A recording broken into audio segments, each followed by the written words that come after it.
whenever I get into any situation, Brett, I find out what the ground rules are that everybody obeys.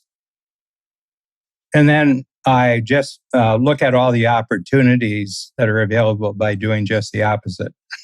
And in the Army, when you get into the Army, and this would be true too, never volunteer for anything.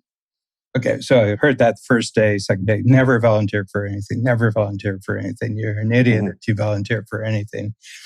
This is a tax on your time. They've just taken you away from your life. You're already paying, you don't volunteer, you don't give them anything extra. And about halfway through the first day, I said, I wonder what happens when you do volunteer. I said, if nobody does this and you're the only one to volunteer, I said, I bet it's pretty negotiable. Yeah. Well, it's kind of like your point of talking people out of being an entrepreneur. Or I've heard you say that you love to watch the news because that's where you see all the solutions. Wherever there are problems, you see solutions. So it is a little bit that you have this kind of sense of counterintuitive, right? Yeah, it's counterintuitive. And so long story short, my theater experience came back in handy.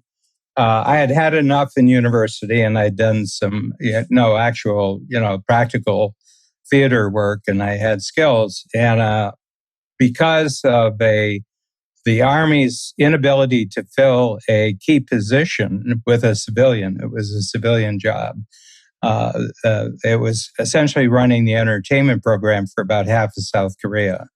Okay, and South Korea was a supply depot for Vietnam. It wasn't military unit. They had to patrol the line with North Korea. There was always the possibility of fighting up there, but we were a long distance away from that. But you had 15,000 soldiers doing something or other. Plus, you had Air Force and you had Navy, who were part of the scheme. So I would arrange for the USO shows, and then I had a theater. And fortunately, in the camp that I was, they had advisory groups, and advisory groups could bring their families with them. So there were mothers, there were children. And so you could put on really good plays. So I put on, in about a year, I put on about 5 plays, little, big, small. And it was fortunate because I got to do everything. I got to be set designer. I got to be costume designer. I got to be the producer. I got to be the director.